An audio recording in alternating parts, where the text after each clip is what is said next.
શ્રી ઝવેરચંદ મેઘાણી કૃત કુરબાનીની કથાઓમાંથી વાર્તા વિવાહ।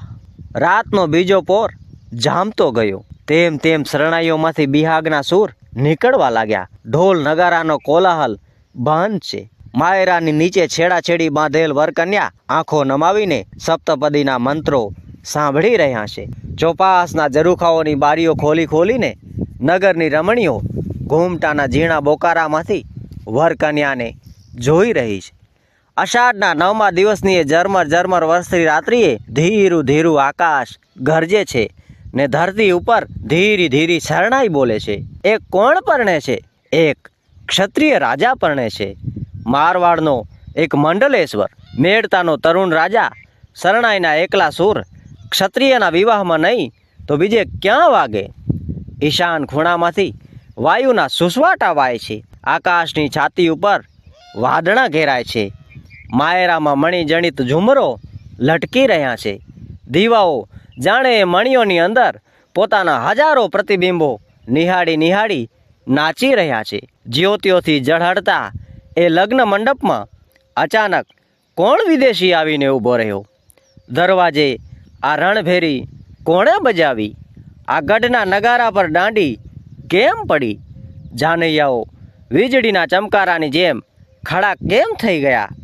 તલવાર ખેંચીને ક્ષત્રિયો વરકન્યાની આસપાસ કાં વીંટાઈ વળ્યા? કોઈ યમદૂત આવી પહોંચ્યો કે શું? ના, એ તો મારવાડ રાજનો દૂત આવ્યો છે। વરરાજાના હાથમાં એક લોહી છાંટેલો કાગળ મૂકે છે અને સંદેશો સંભળાવે છે। દુશ્મનો મારવાડમાં આવીને ઊભા છે। મર્ધરપતિ રામસિંહ રણે ચડી ચૂક્યા છે। જોધાણા નાથે કહેવરાવ્યું છે કે હે માંડળીકો, હથિયાર લઈને હાજર થજો। બોલો રાણા રામસિંહનો જય। મેળતાનો રાજા માયરામાં ઊભો ઊભો ગરજી ઉઠ્યો કે જય રાણા રામસિંહનો જય। એની ભ્રુકુટી ખેંચાઈ ગઈ અને કપાળ પર પરસેવાના બિંદુ જામ્યા।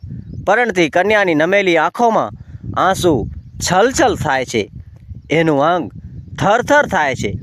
પુરુષ પોતાની પરણેતરની સામે ત્રાસી એક નજર નાખવા જાય ત્યાં દૂત બૂમ પાડી ઉઠ્યો કે રાજપૂત સાવધાન, હવે સમય નથી। એ ભીષણ અવાજથી આખો મંડપ જાણે કંપી ઉઠ્યો। દીવાની જ્યોતો જાણે થંભી ગઈ। અશ્વ લાવો રે, કોઈ દોડો, અશ્વ લાવો। રાજાએ સાદ કર્યો। 4 નેત્રો મળી ન શક્યા। મુખમાંથી વિદાયનો એક ઉચ્ચાર પણ ન કરી શકાયો। એ વીરની છાતીમાંથી આંસુ ઉઠ્યા। તે આંખોને ખૂણે આવીને જ પાછા વળી ગયા। હણહણતો અશ્વ આવી પહોંચ્યો। એનો એ લગ્ન મંગુટ, એની એ ગુલાબભરી અંગરખી, હાથમાં એનો એ મંગળ મીંઢોળ ને રાજા અશ્વ ઉપર ચડી ચાલી નીકળ્યો। કન્યા તો ઘોડાના ડાબલા સાંભળતી રહી। મંડપના દીવા મણિયાણામાં પોતાના મોં નિહાળતા રહ્યા। પુરોહિતનો મંત્રચાર અર્ધે આવીને ભાંગી ગયો અને શરણાઈના સૂરો શરણાઈના હૈયામાં જ સમાયા। અધૂરી રહેલી સપ્તપદી હવે ક્યારે પૂરી થવાની હશે? કન્યાને અંતઃપુરમાં લાવીને માએ રડતા રડતા કહ્યું, અભાગણી દીકરી, પાનેતર ઉતારી નાખ, મીંઢોળ છોડી નાખ। ગયેલો અસવાર હવે ક્યાંથી પાછો આવે? કુમારી કહે, પાનેતર ઉતારવાનું કહેશો નહીં માડી, ને બાંધ્યા મીંઢોળ હવે છૂટવાના નથી। આ વેશે જ હું હમણાં મેળતાપુરને માર્ગે ચાલી નીકળીશ। ચિંતા કરશો નહીં માં, રજપૂત પાછો આવ્યો વિના રહેશે નહીં। અધૂરા રહેલા ફેરા ત્યાં જઈને ફરી લેશું। પુરોહિતે આવીને આશીર્વાદ દીધો। દુર્વાના પવિત્ર તર્ણ સાથે બંધાવી દીધા। નગરની નારીઓના મંગળ ગીત સાંભળતી રાજકુમારી વેલડીમાં બેઠી સાથે રંગીન વસ્ત્રો પહેરીને દાસ દાસીઓ નીકળ્યા। માતા બચ્ચી ભરીને કહે છે કે બેટા આવજે હો। એની આંખમાં આંસુ સમાતા નથી। બાપુ માથે હાથ મેલીને બોલ્યા, દીકરી આવજે હો। એણે મોં ફેરવી લીધું। છાની માની એની આંખો લૂછી ઘૂઘરિયાળી વેલ ધૂળના ગોટા ઉડાડતી પાદર વટાવી ગઈ। નદીને પહેલે પાર ઉતરી ગઈ। સ્મશાનની પડખે થઈને નીકળી। મા બાપ જોઈ રહ્યા। ઓ જાય ઓ દેખાય ઓ આકાશમાંથી મળી જાય, ઓ શરણાઈઓના સૂર સંભળાય. અધરાત થઈ અને મેળતાપુરના દરવાજા પાસે મશાલોનો પ્રકાશ ઝળહળી ઉઠ્યો. શરણાઈઓના ગહેકાટ સાથે રાજકુમારી આવી પહોંચી. નગરને દરવાજે પ્રજાજનોની મેદની જામેલી છે. સૌના અંગ ઉપર સફેદ વસ્ત્રો છે. પ્રજાજનો બૂમ પાડી ઉઠ્યા, શરણાઈ બંધ કરો. શરણાઈ બંધ પડી. દાસદાસીઓએ પૂછ્યું, શી હકીકત છે? નગરજનો બોલી ઉઠ્યા, મેળતાના રાજા આજે યુદ્ધમાં મરાયા.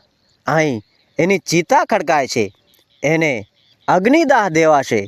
કાન માંડીને રાજકુમારીએ વાત સાંભળી. આંસુનું એકે ટીપું પણ એ બે આંખોમાંથી ઢબક્યું નહીં. વેલડીને પડદો ખોલીને કુમારીએ હાકલ મારી, ખબરદાર, શરણાઈ બંધ કરશોમાં. આજે અધૂરા લગ્ન પૂરા કરીશું. છેડાછેડીની જે ગાંઠ બંધાઈ છે તેને ફરી ખેંચી બાંધશું. આજે સ્મશાનના પવિત્ર અગ્નિદેવની સમક્ષ ક્ષત્રિયોની મહાન મેદની વચ્ચે સપ્તપદીના બાકી રહેલા મંત્રો બોલશું. બજાવો શરણાઈ. મીઠા મીઠા સૂરની બધીએ રાગ રાગણીઓ બજાવી લ્યો. ચંદનની ચિતા ઉપર મેળતા રાજનું મુર્દું સૂતું છે. માથા પર એનો એ લગ્ન મુગટ, ગળામાં એની એ વરમાળા, કાંડા ઉપર એનો એ મીંઢળ. વિવાહ વખતનું એ મૃદુ હાસ્ય હજુ હોઠ ઉપર ઝબકી રહ્યું છે. મૃત્યુ એ વરરાજાની કાંતિનું એક કિરણ પણ નથી જોટવી લીધું. સૂતેલો વરરાજા શું કન્યાની વાટ જોતો મલકા મારી રહ્યો છે? વેલમાંથી રાજકુમારી નીચે ઉતર્યા. છેડાછેડી બાંધીને વરરાજા ઓશિકા આગળ બેઠા. સૂતેલા સ્વામીનું માથું ખોળામાં લીધું. પુરોહિતે સપ્તપદીનો ઉચ્ચાર આરંભ્યો. નગરની નારીઓના વૃંદ આવીને મંગળ ગીતો ગાય છે. પુરોહિત ધન્ય ધન્ય પુકારે છે. ચારણો વિરંગનાનો જય જયકાર બોલાવે છે અને ભડભડાટ કરતી ચિતા સળગી ઉઠે છે. જય હો. એક